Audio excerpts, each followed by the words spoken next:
Bonjour. Donc aujourd'hui nous allons parler de la prière. Nous allons parler du sujet de la prière, mais au regard des personnes sauvées. Donc pas au regard des personnes qui sont perdues et qui n'ont pas reçu la vie éternelle, mais la prière au regard des personnes qui ont déjà reçu la vie éternelle. Donc pour commencer, je voulais simplement parler de la nouvelle naissance. Donc on en a quand même assez régulièrement parlé, mais je voulais revenir un peu sur ce sujet de la nouvelle naissance en quelques minutes pour redonner un petit résumé.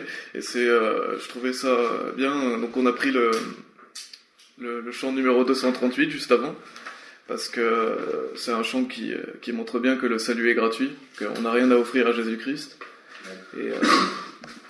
Et justement, ce qui est important à noter dans ce chant que je voulais reprendre, c'est que Dieu nous dit que « Prends-moi tel que je suis, sans vertu, sans appui ».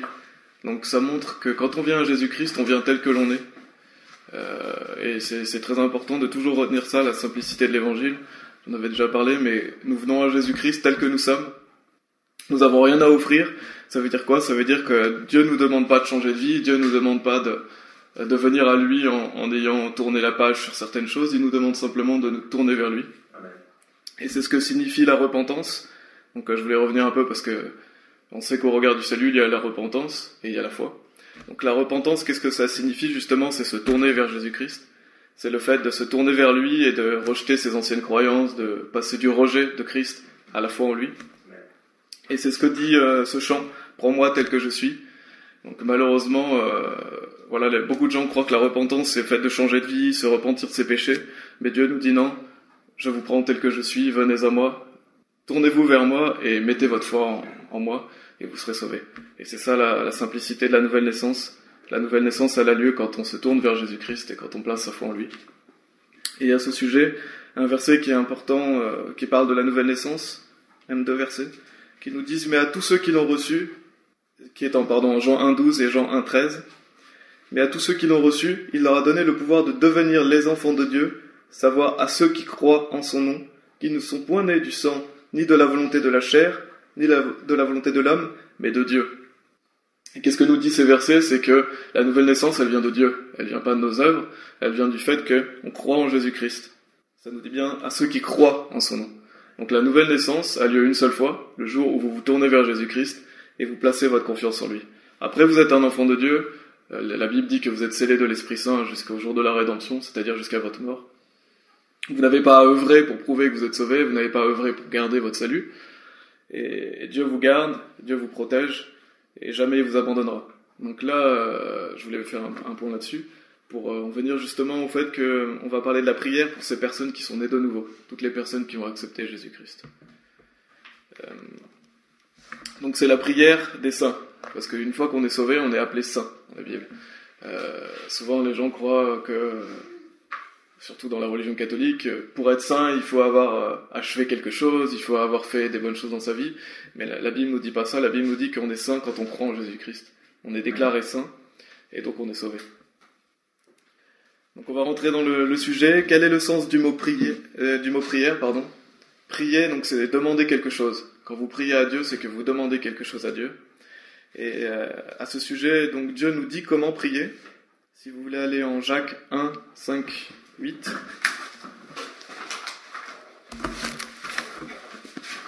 Donc Jacques, chapitre 1, versets 5 à 8.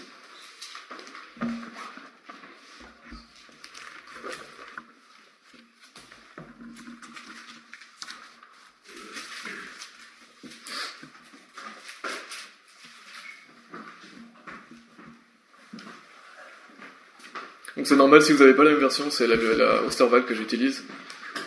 Donc Jacques 1, versets 5 à 8 nous dit « Et si quelqu'un de vous manque de sagesse, qu'il demande à Dieu, qui donne à tous libéralement et ne reproche pas, et cela lui sera donné.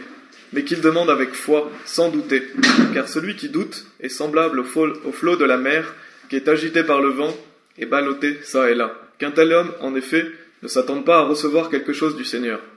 L'homme dont le cœur est partagé est inconstant en toutes ses voies. » Donc, ce qui est important à souligner dans ces versets au regard de la prière, c'est que Dieu nous dit qu'il faut demander avec foi. D'ailleurs, la Bible nous dit le juste vivra par la foi. Donc qu'est-ce que ça veut dire? Ça veut dire qu'il faut avoir confiance en Dieu. Ça veut dire que quand vous demandez quelque chose, si vous doutez, Dieu vous dit que vous êtes semblable au flot de la mer qui est agité par le vent et ballotté ça et là. Donc il ne faut pas douter quand vous demandez quelque chose à Dieu. Il faut avoir confiance en lui, que Dieu va répondre à votre prière et que Dieu va vous donner ce dont vous avez besoin. Il faut demander avec foi, avec confiance, sans douter. Ça c'est très important, donc dans un premier temps, de savoir qu'on doit demander les choses avec confiance. On doit avoir confiance que Dieu nous écoute et que Dieu va répondre à nos prières. Et d'ailleurs Jésus nous le dit, vous n'avez pas besoin de tourner, mais en Matthieu 21, 22, Jésus vous dit « Et tout ce que vous demanderez en prière, si vous croyez, vous le recevrez. » Donc qu'est-ce que Jésus-Christ nous dit? C'est que si vous demandez en prière, si vous croyez, vous le recevrez. Il ne dit pas simplement ce que vous demanderez en prière, vous le recevrez, mais il dit si vous croyez. Parce que c'est la foi qui va faire que Dieu va répondre à votre prière. Donc nous pouvons tous nous adresser à Dieu librement. La prière, bien sûr, est gratuite. Nous pouvons parler à Dieu, nous pouvons nous adresser à lui. Et quand on prie, on demande à Dieu d'agir dans les affaires des hommes. Parce que lorsque vous priez, vous demandez à Dieu d'intervenir, que ce soit dans votre vie ou dans la vie de vos proches. Et vous permettez à Dieu de faire des miracles, de changer le cours de l'histoire. Parce que Dieu, à travers vos prières, va intervenir dans la vie de vous-même ou des personnes pour qui vous priez. Amen. Si vous voulez aller en 1 Jean 3, 22, qui nous parle aussi de la prière. 1 Jean 3, 22.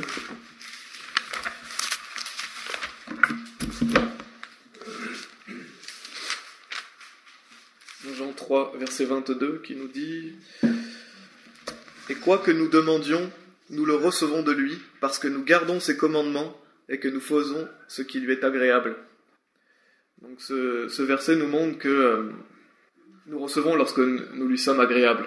Donc non seulement il faut le demander avec foi, mais il faut aussi lui être agréable. Et comment est-on agréable à Dieu? C'est ce que nous dit le verset, en gardant ses commandements. Donc c'est important. Bien sûr, comme on a vu, le salut est gratuit. Le salut est accessible à tout le monde, mais Dieu, en tant que chrétien né de nouveau, veut que l'on garde ses commandements. Et donc il est important de garder les commandements de Dieu si on veut que Dieu nous écoute et si on veut que Dieu nous bénisse. C'est très important. Dieu répond aux prières des personnes qui marchent avec lui et des personnes qui font sa volonté. Dieu nous donne aussi dans la Bible, pour toujours continuer cette introduction, Dieu nous donne des mauvaises prières dans la Bible, donc des personnes qui prient de mauvaise manière, notamment en Matthieu 6 et en Luc 18. On va pas tourner là, mais simplement pour vous mentionner qu'en Matthieu 6, en Luc 18, mais il y a aussi d'autres passages dans la Bible, où Dieu nous dit qu'on ne doit pas prier de cette manière, notamment comment prier les pharisiens, c'est-à-dire avec des vaines répétitions, les gens qui prient et qui répètent toujours les mêmes choses, ou les gens qui prient pour être vus des hommes, les gens qui prient en public pour que les gens les voient et pour être glorifiés devant les hommes. Dieu nous dit qu'il ne faut pas prier comme ça. Et qu'à l'inverse, nous devons prier avec sincérité et humilité. Donc il faut toujours faire preuve de sincérité et d'humilité devant Dieu. Et pour terminer cette introduction, donc je voulais aussi mentionner un verset, si vous voulez aller en Luc 6, verset 12.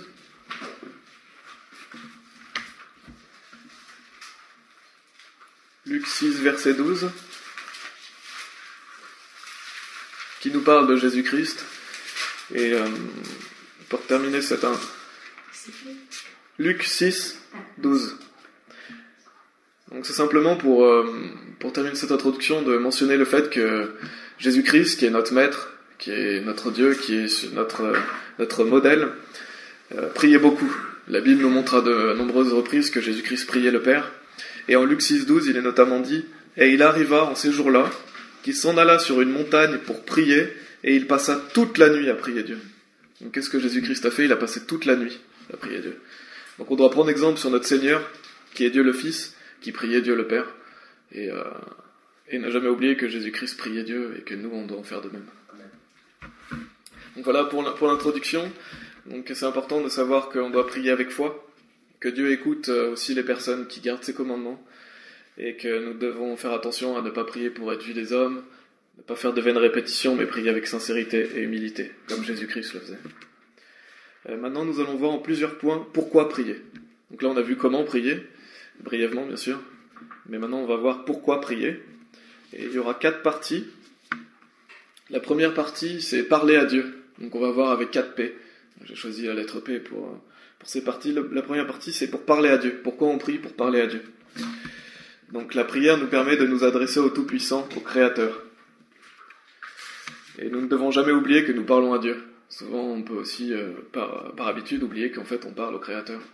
Et c'est très important d'avoir du respect pour notre Dieu. Et d'ailleurs, Jean le Baptiste, il a dit en Marc 1,7, vous pouvez y aller si vous voulez, Marc 1,7.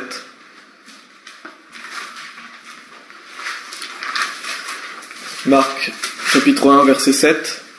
Et pour introduire ce verset, il y a un passage dans la Bible qui nous dit que Jésus, quand il parle de Jean le Baptiste, Jésus dit de Jean le Baptiste qu'entre ceux qui sont nés de femmes, il n'en a pas été suscité un plus grand que Jean le Baptiste. Donc, qu'est-ce que nous dit Dieu? Il nous dit que Jean le Baptiste, personne n'a été plus grand que lui en tant qu'homme. C'est-à-dire qu'il a servi Dieu avec humilité, avec sincérité, et que c'était un homme respectable.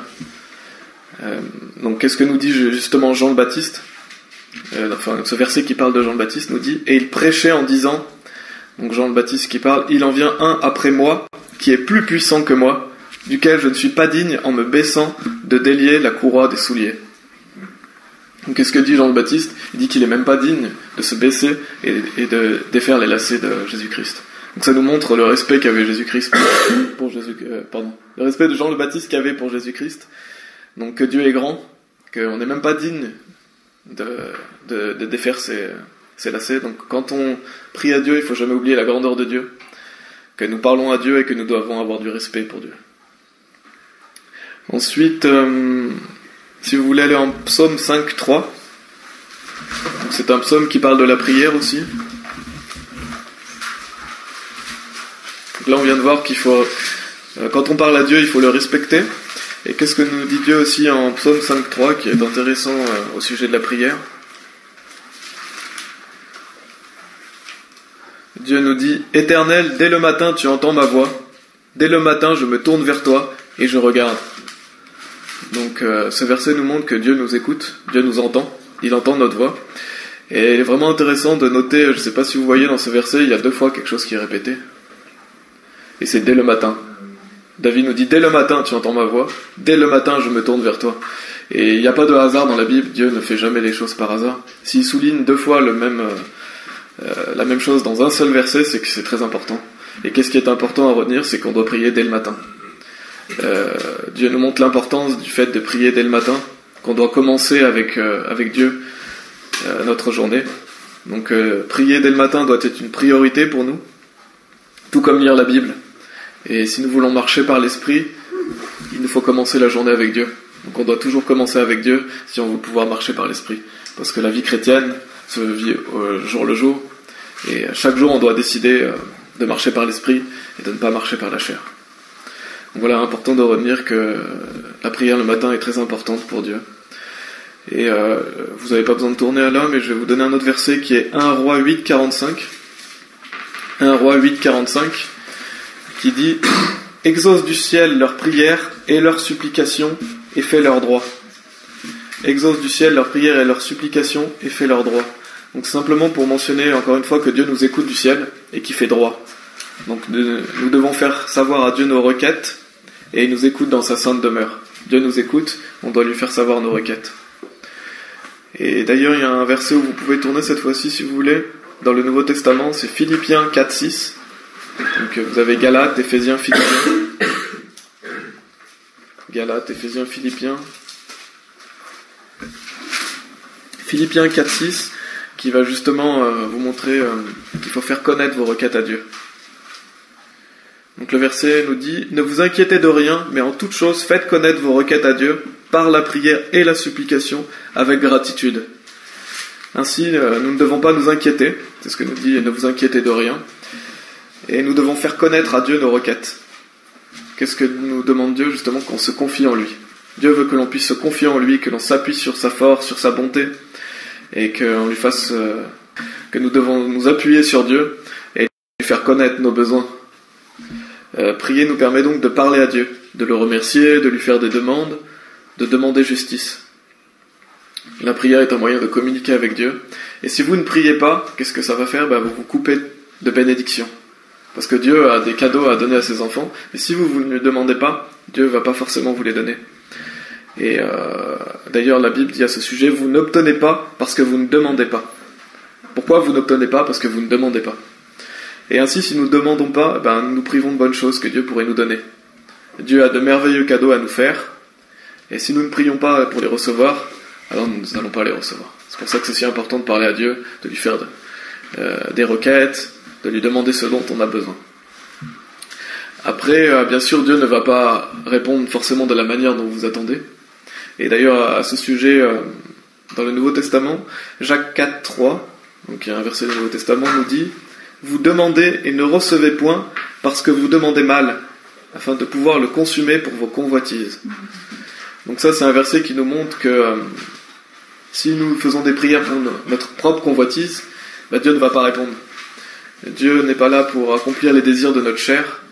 Dieu nous dit de prier pour des choses qui sont spirituelles, des choses qui sont faites selon sa volonté, et pas selon notre propre convoitise. Si on demande à Dieu « Oh, aujourd'hui je voudrais gagner au loto », Dieu ne va pas forcément répondre à cette prière. Si on demande quelque chose qui est pour sa propre convoitise, Dieu ne va pas y répondre. Et on doit demander selon sa volonté. Donc pour conclure ce point, qui est le fait de parler à Dieu, comme j'ai dit au début, Dieu est notre Père lorsque l'on est sauvé. Donc il ne faut surtout pas oublier de le prier, de lui parler, parce que Dieu se soucie de nous.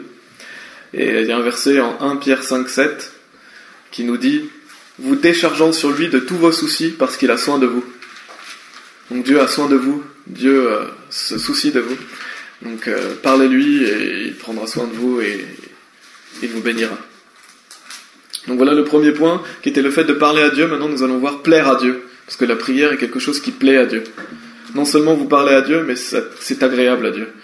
Et il y a un proverbe, vous n'avez pas besoin d'aller dans ce proverbe, mais je vais vous le mentionner, Proverbe 15, 8, qui vous dit que les prières, ça fait le délice de Dieu.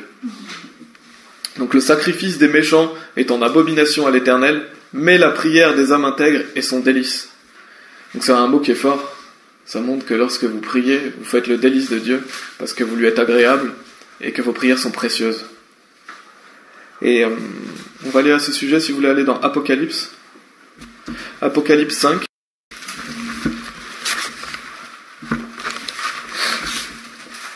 Pour montrer à quel point les prières que vous faites à Dieu lui sont agréables et lui sont précieuses. Apocalypse 5, verset 8, qui nous dit, donc Apocalypse 5, verset 8, « Et quand il eut pris le livre, les 4 animaux et les 24 anciens se prosternèrent devant l'agneau, ayant chacun des harpes et des coupes d'or pleines de parfums, lesquelles sont les prières des saints. » Donc là, c'est une vision de Jean qui parle du paradis, et qui nous montre que les 4 animaux et les 24 anciens, qui se prosternent devant l'agneau, qu'est-ce qu'ils ont? Ils ont des harpes, et ils ont des coupes d'or pleines de parfums. Et qu'est-ce que justement le parfum est dans ces coupes d'or? C'est les prières des saints. Donc ça montre à quel point Dieu, nos prières sont précieuses, il les met dans des coupes d'or et il les compare au parfum. Donc ça montre vraiment que Dieu aime nos prières. Et dans Apocalypse 8, si vous voulez tourner, c'est juste pas très loin après, versets 3 et 4, qui nous parle un peu aussi du même sujet. Apocalypse 8, versets 3 et 4, qui dit « Et il vint un autre ange qui se tint près de l'autel, ayant un encensoir d'or, et on lui donna beaucoup d'encens pour l'offrir, avec les prières de tous les saints, sur l'autel d'or, qui était devant le trône. Et la fumée de l'encens qui vint avec les prières des saints monta de la main de l'ange devant Dieu. » Donc là, c'est encore une fois, on voit encore l'importance des prières. Les prières des saints qui monta de la main de l'ange devant Dieu. Donc Dieu, dans ces versets dans l'Apocalypse, nous montre à quel point nos prières sont précieuses, et qu'il les garde précieusement, et que cela lui est agréable. Et d'ailleurs, pour prendre un exemple, j'avais écouté un pasteur qui prenait un exemple qui parle beaucoup aux parents. Je suis pas encore père, mais bientôt, grâce à Dieu. Et c'est que les parents, généralement, quand ils ont des dessins de leurs enfants, qu'est-ce qu'ils font? Ils les mettent dans des boîtes, ils les mettent dans des pots, ils les gardent précieusement. Et parce que ces dessins sont précieux aux parents. Et ce pasteur comparait justement, c'est que les parents, généralement, quand ils ont des dessins de leurs enfants, qu'est-ce qu'ils font? Ils les mettent dans des boîtes, ils les mettent dans des pots, ils les gardent précieusement. À quel point nos prières sont précieuses et qu'ils les gardent précieusement et que cela lui est agréable. Et d'ailleurs, pour prendre un exemple, j'avais écouté un pasteur qui prenait un exemple qui parle beaucoup aux parents. Je suis pas encore père, mais bientôt, grâce à Dieu. Et c'est que les parents, généralement, quand ils ont des dessins de leurs enfants, qu'est-ce qu'ils font? Ils les mettent dans des boîtes, ils les mettent dans des pots, ils les gardent précieusement. Et parce que ces dessins sont précieux aux parents. Et ben, ce pasteur comparait justement le fait que nous, en tant que parents, on garde précieusement les dessins de nos enfants. Et qu'est-ce que Dieu fait avec nos prières? Ben, il fait la même chose. Il les garde précieusement, il les garde avec lui, parce que pour lui, elles ont de la valeur. Nous sommes ses enfants, et tout ce qu'on peut prier, ben, il les garde précieusement avec lui. Et je trouvais vraiment ça un bon exemple pour montrer que Dieu se soucie de nous, et que nos prières lui sont très précieuses. Et d'ailleurs, en psaume 103, 13, si vous voulez aller aussi en psaume 103, 13, Dieu nous dit qu'il a compassion de nous. Donc nos prières lui sont agréables, elles lui sont précieuses, et en plus il a compassion de nous. Donc en psaume 103, 13, qui est un beau verset à se remémorer si vous avez des jours où justement vous vous sentez moins bien, si vous avez des jours où vous vivez des choses difficiles. Et ben Dieu nous dit: comme un père est ému de compassion envers ses enfants, l'Éternel est ému de compassion envers ceux qui le craignent. Donc Dieu a compassion de nous. Dieu se soucie de nous, Dieu garde précieusement tout ce qu'on peut lui demander, et il nous aime. Donc voilà pour la deuxième partie. Donc on a vu que la première partie, les prières permettent de parler à Dieu. La deuxième partie, c'est que les prières plaisent à Dieu. Et maintenant nous allons voir le pouvoir de la prière. Parce que la prière a beaucoup de pouvoir. Et comme je l'ai mentionné dans l'introduction, en priant, nous demandons à Dieu de changer le cours de l'histoire. Donc Dieu va pouvoir changer le cours de votre vie si vous priez. Et la prière a un grand pouvoir dans nos vies et aussi, donc, comme j'avais mentionné, dans la vie de ceux pour qui vous priez. Et en Jacques 5, 16, si vous voulez aller en Jacques 5, 16, qui nous parle justement du pouvoir de la prière. Jacques, chapitre 5, verset 16.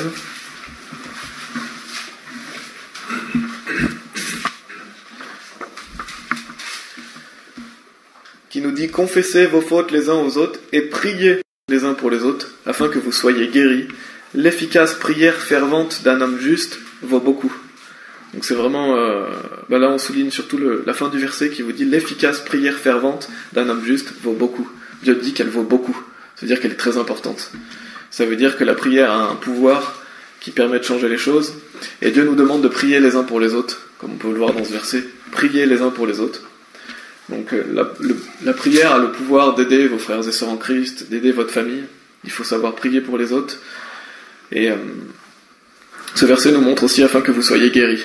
Parce que la prière a un pouvoir de guérison aussi. Si vous priez pour la guérison de vos proches, si vous priez pour la guérison de quelqu'un, Dieu écoute. Et Dieu pourra intervenir et faire des miracles. Et Acte 12, 5, si vous voulez y aller, c'est une histoire aussi... Donc pour vous situer le passage, c'est une histoire qui fait suite au fait que Pierre a été emprisonné. Donc dans les Actes, Pierre qui prêchait le Seigneur Jésus a été emprisonné. Et donc quand il est en prison, dans le verset 5, en Acte 12, il est dit: Pierre était donc gardé dans la prison, mais l'Église faisait sans cesse des prières à Dieu pour lui. Donc qu'est-ce que faisaient les membres de l'Église pendant que Pierre était emprisonné? Ils priaient pour lui. C'est pour ça que c'est important de prier pour ses frères et sœurs, c'est important de prier pour les autres, parce que comme on peut voir dans la suite de l'histoire, on voit que Dieu va permettre un miracle. Qu'est-ce qui va se passer? Dieu va envoyer un ange qui va délivrer Pierre. Et Dieu va envoyer un ange qui va permettre de défaire ses liens, qui va lui ouvrir les portes, et Pierre va être libéré. Mais bien sûr, il y a d'autres choses à souligner dans ce passage, mais Dieu met l'accent sur quoi aussi? C'est que c'est les prières des membres de l'Église qui ont permis ce miracle. Qu'on ne doit jamais sous-estimer le fait qu'il faut prier pour les personnes dans l'Église et de prier pour les autres, et que Dieu pourra peut-être faire un miracle. Et donc le pouvoir de la prière est très important. Et Dieu nous dit, on ne va pas aller dans ces versets, mais en 1 Timothée 4, Dieu nous parle aussi du fait de prier pour sanctifier la nourriture. Donc le fait que nos prières sanctifient ce que nous allons manger, et le fait qu'il est important donc de prier avant les repas. Nous, en tant que chrétiens, il est important de remercier Dieu, de prier avant les repas. Voilà, j'espère que c'est clair. On a vu le fait de parler à Dieu. Donc la prière, elle permet de parler à Dieu. La prière permet de faire plaisir à Dieu. La prière permet de... Voilà, un grand pouvoir, elle permet de faire des miracles. Et il y a aussi un petit point que je voudrais souligner très brièvement, mais que la prière est importante si on veut porter du fruit à Dieu aussi. Donc c'est le 4e P, c'est le fait de porter du fruit à Dieu. Et on l'a déjà mentionné dans d'autres sermons, mais c'est important si vous voulez porter du fruit à Dieu de prier. Et on va aller en Acte 4, si vous voulez, à ce sujet. On va regarder les versets 31 et 33, donc en Acte 4.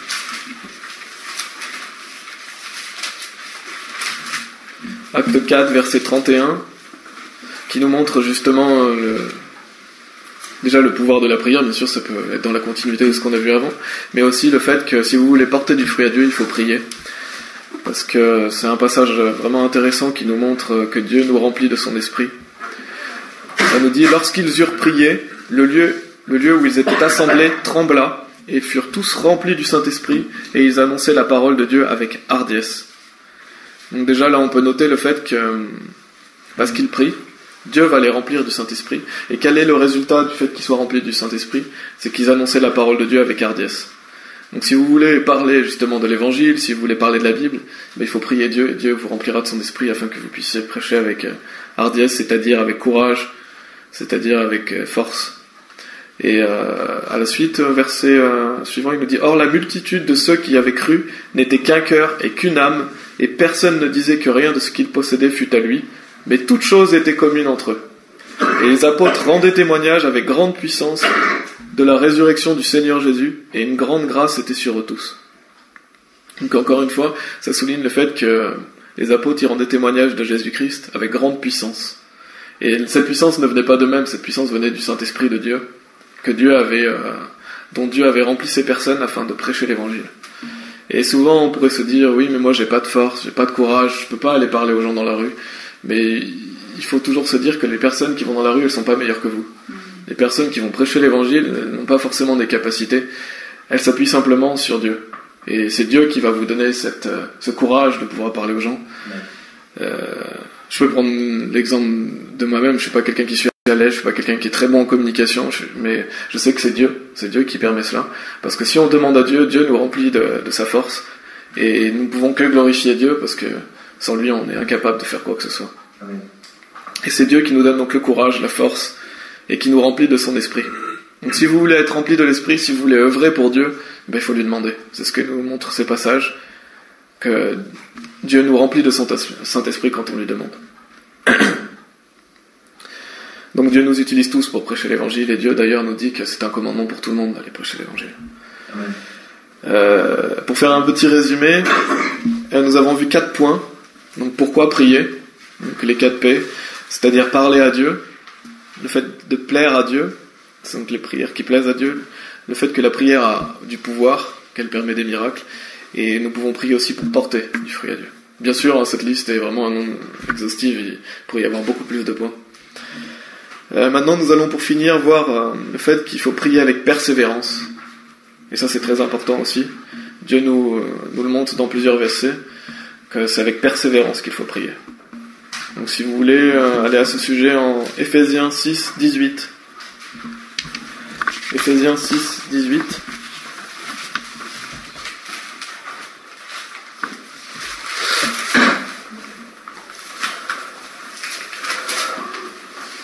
Et c'est un bon verset à mémoriser si vous voulez mémoriser un verset, celui-là.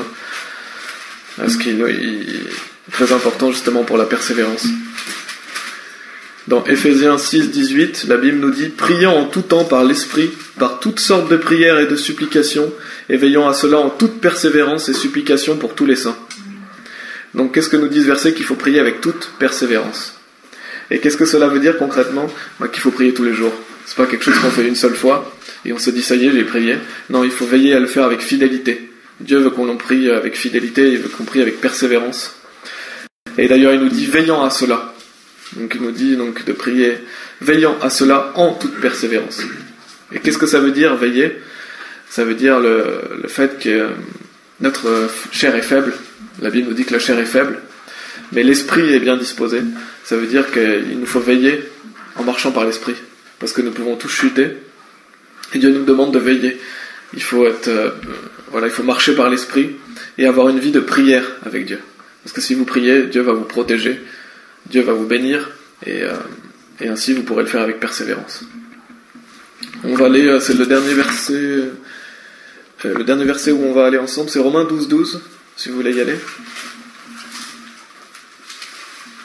qui nous parle encore aussi, cette fois-ci, de l'assiduité, le fait de prier assidûment. Mais c'est un peu la même notion que la persévérance. Romains 12 nous dit « Vous réjouissant dans l'espérance, patient dans la tribulation, continuant assidûment dans la prière. » Je ne sais pas si vous savez ce que veut dire assidûment, mais assidûment ça veut dire constamment, continuellement. Ça veut dire le fait de prier constamment, le fait de prier continuellement. Donc on voit cette notion de persévérance, que Dieu veut qu'on le fasse sur la continuité. Comme un sportif d'ailleurs qui s'entraîne pendant des heures. On sait que les sportifs de haut niveau s'entraînent. S'ils s'arrêtent de s'entraîner, forcément leur niveau ne va pas être aussi bon. C'est pareil avec nous pour la prière. On doit vraiment veiller à cela continuellement, le faire avec persévérance. Et c'est ce que Dieu veut. Dieu veut qu'on ait une vie de prière constante jusqu'à notre mort. Voilà donc pour le fait de le faire avec persévérance. Donc en conclusion de tout ce qu'on a vu, ce qu'il faut retenir de tout ça, c'est que déjà dans un premier temps, bien sûr, il faut être sauvé. Si vous n'êtes pas sauvé, bien sûr, il faut être sauvé. C'est très important d'être né de nouveau. Comment? En croyant en Jésus-Christ, simplement par la foi. Et ce qui est important de retenir, c'est que la prière doit être faite avec foi. Donc, vous devez prier en croyant en ce que vous demandez et en croyant que Dieu va y répondre, en ayant confiance en lui. Vous devez prier avec sincérité et humilité. Donc ne pas oublier que c'est à Dieu que vous parlez, le faire sincèrement et humblement. La prière est un moyen de parler à Dieu, qui dans sa sainte demeure nous entend. À ce sujet, il y a des beaux versets dans les psaumes, notamment où David mentionne, il me semble que dans les psaumes, David mentionne le fait que Dieu est sur son trône, que Dieu nous écoute, que Dieu regarde et Dieu entend. Donc c'est un moyen de lui parler par la prière. Que cela lui est agréable et précieux. Donc nos prières plaisent à Dieu. Il ne faut pas oublier que Dieu est notre Père, il nous aime et il garde précieusement nos prières. La prière a un grand pouvoir. Elle peut faire des miracles, elle peut changer le cours de l'histoire, elle peut guérir, et elle peut faire des grandes choses dans votre vie. Nous devons aussi prier les uns pour les autres. Donc ne pas oublier de prier les uns pour les autres, et prier pour porter du fruit à Dieu aussi. Et tout cela, nous devons le faire avec persévérance et assiduité. Donc voilà ce qu'il faut retenir vraiment de la prière, le faire avec persévérance et assiduité. Et n'oubliez pas que la vie chrétienne, c'est un marathon. C'est pas un sprint. C'est pas demain j'ai fini ma course, c'est un marathon qui se finit au jour de votre mort. Donc, il faut vraiment veiller à cela chaque jour, toujours un peu plus, marcher avec Dieu. Et qu'on soit de bons athlètes. On n'est pas des sportifs de haut niveau, comme beaucoup de gens glorifient, mais c'est beaucoup plus beau que ça, parce qu'on est des enfants de Dieu, qui devons marcher comme des athlètes, et qui devons, comme Paul, se dire à la fin de notre vie, j'ai combattu un bon combat, j'ai achevé ma course, j'ai gardé la foi. Donc c'est ce que j'espère vraiment pour tout le monde. Que tout le monde ici pourra se dire j'ai combattu un bon combat, j'ai achevé ma course, j'ai gardé la foi. Amen. Amen. Merci.